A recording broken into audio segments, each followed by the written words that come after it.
قدرمنو لیدونکو ستړي مشئ د دې مهال د مهمو خبرونو ټولګي ته ښه راغلاست. په سر کې د مهمو خبرونو سرټیکي.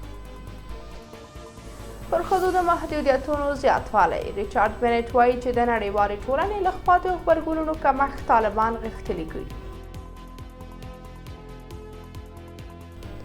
د خبریالانو پر وړاندې د جرمونو له مجازاتو د معافیت پای ته رسېدل. د خبریالانو مرکز وایي چې د تیرو 2 لسیزو پر مهال په هیواد کې 128 خبریالانو او د رسنیو کارکوونکو ژوند بایللی.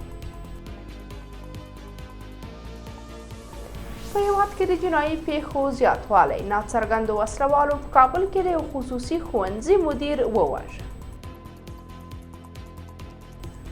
په جرمني کې د ایران د قونسلګریو تړل کېدل. عراقچي وایي چې برلین له یو ترهګر څخه د ملاتړ په موخه پر لسګونو زرو ایرانیانو تحریم لګوي. او په اسپانیا کې سیلابونه. د مړو شمیر 1500 کسانو ته ورسېد.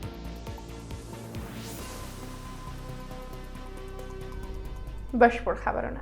د افغانستان لپاره د ملګرو ملتونو د بشري حقوقو شورا ځانګړی راپور ورکوونکی ریچارډ بینټ وایي چې د نړیوالې ټولنې لخوا د قوي او متحد غبرګون کمښت طالبان غښتلي کړي دي.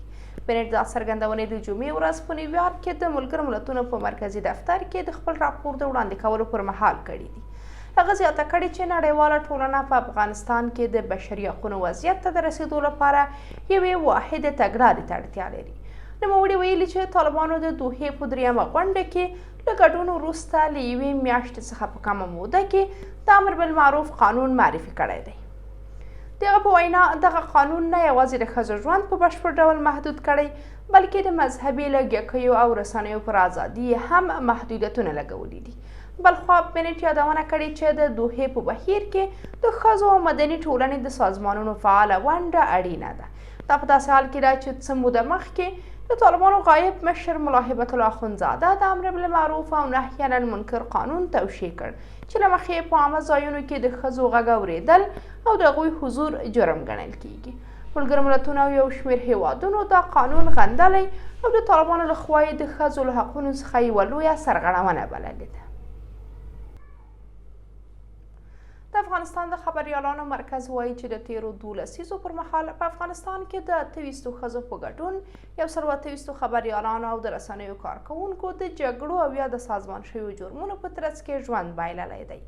یاد مرکز د جمعې ورځ په یو خپاره کړي بیان کې د خبریالانو پر وړاندې د جرمونو له مجازاتو د معافیت د پای ته رسېدو غوښتنه کړې ده.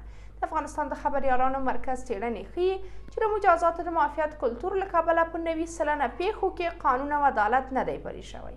همداراز دغه بنسټ د طالبانو د 3 کلنې واکمنۍ پر مهال د خبریالانو او رسنیو کارکوونکو له حقونو څخه د سرغړونې د 3 وژنو د ګواښونو او تاوتریخوالي لسګونه پیښو او له 200 څخه د ډیرو د نیول کېدو په ګډون لږ تر لږه 440 پیښې ثبت کړي دي. د بیان پر بنسټ پر دې سربیره د طالبانو تر واک لاندې افغانستان کې پر خبریالانو او رسنیو بندیزونه په بې مخینې توګه ډیر شوی دی.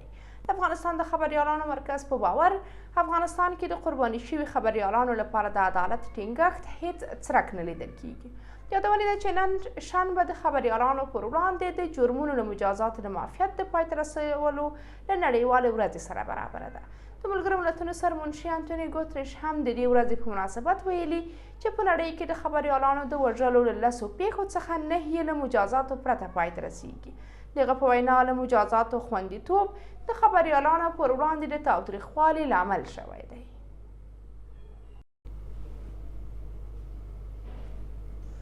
د کابل سیمه ییزې سرچینې وایي چې ناڅرګندو وسلوالو د حق دوست خصوصي ښوونځي مدیر په خپل دفتر کې د تومانچې په ډزو وژلی دی. سرچینو د شنبې ورځ 8 ورځپاڼې ته منلي چې دا پیښه د تېرې اونۍ چهارشنبې ورځ د 9مې امنیتي حوزې اړوند په ریشخور فامیلیو سیمه کې رامنځته شوې ده.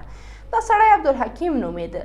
د سرچینو د معلوماتو پر بنسټ دا ښوونځی د هیواد د مخکني وسلوال پوځ د لوی درستیز قدم شاه شهیم په ودانۍ کې فعالیت لري.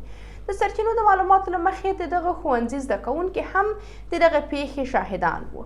که څه هم د عبدالحکیم کورنۍ څو ځلې د 9مې امنیتي حوزې اړوند طالبانو ته مراجعه کړې خو دغې ډلې د دې پیښې د عاملانو د پیژندلو لپاره اقدام نه دی کړی. د دې پیښې د څرنګوالي او لامل په اړه معلومات نشته. طالبانو تر اوسه په دې هکله څه نه دي ویلي. د یادونې ده چې په دې وروستیو کې د پلازمېنې کابل په ګډون د هیواد په بیلابیلو سیمو کې جنایي پیښې ډېرې شوې دي. څو میاشتې مخکې د کابل په کلکان ولسوالۍ کې ناڅرګندو وسلوالو د میدان وردګو د تخنیکي انسټیټیوټ یو استاد وژلی و. د جرمني په ښارونو کې د تهران د قونسلګریو له تړل کېدو وروسته د ایران د بهرنیو چارو وزیر سید عباس عراقچي وایي چې برلین له یو ترهګر څخه د ملاتړ په خاطر پر لسګونو زرو ایرانیانو بندیزونه لګوي. عراقچي د شنبې ورځ په ایکس پاڼې کې ویلي چې تهران د خپلو سیاسي استازولیو له لارې د دې وضعیت د جبران په هڅه کې دی. له دې مخکې د جرمني د بهرنیو چارو وزارت ویلي و چې د جرمني تبع ایراني جمشید شامحت له اعدام وروسته د ایران ټولې قونسلګرۍ تړي. د جرمني د بهرنیو چارو وزیر آنالیا بیربوک د پنجشنبې ورځ په یو خبري کنفرانس کې زیاته کړې چې د تهران او برلین اړیکې د بل هر وخت په پرتله ډېرې پیکه شوي دي. د جرمني د بهرنیو چارو وزیر اسلامي جمهوریت یو نامشروع پوځ وباله او له اروپایي ټولنې یې غوښتي وو چې سپاه پاسداران دې د ترهګرو ډلو په لیست کې شامل کړي.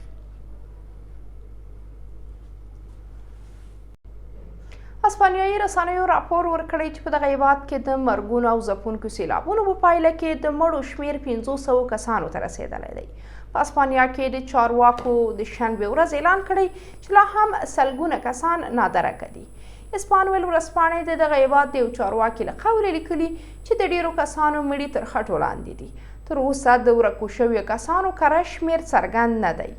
ورته مهال ژغورنډلو ویلي چې تر اوسه د پارکینګونو په ګډون ډېرې سیمې لټول شوي نه دي. د راپور له مخې ښایي په راوتلو سیلابونو کې د مرګ ژوبلې شمېرې لوړې شي.